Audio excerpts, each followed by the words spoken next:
NDA भले ही तीसरी बार सरकार बनाने का दावा करे केंद्र में, लेकिन एनडीए के ही घटक दल अब तक साफ नहीं कर पाए हैं कि वो किसके साथ रहेंगे और किसके साथ जाएंगे।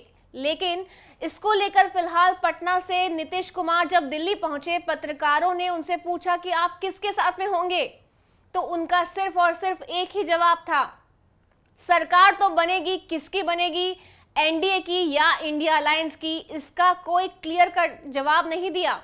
जबकि चंद्रबाबू नायडू एनडीए को समर्थन का ऐलान कर चुके हैं। अगली सरकार किसकी होगी, ये देखना अब दिलचस्प होगा, एनडीए या फिर इंडिया अलायंस। ఇబ్బందులు మీరు కోర్టుల చుట్టూరు తిరిగిన ఇది మిమ్మల్ని సిబిసిఐడి ఆఫీసులో పెట్టి వేధించిన విధానం అవి తలుచుకుంటే ప్రజాస్వామ్యమే సిగ్గుతో తలంచుకోవాలి.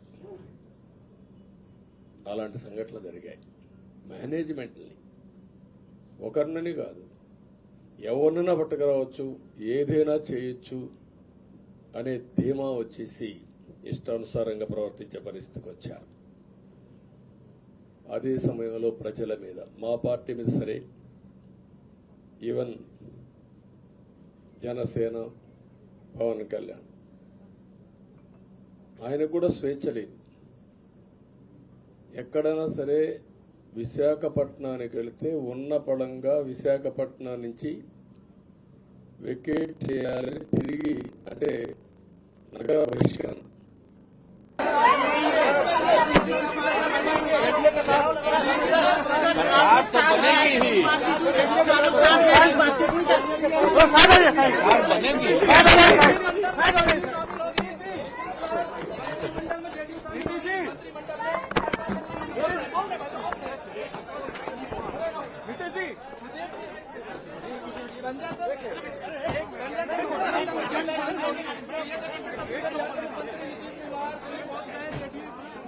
मंत्री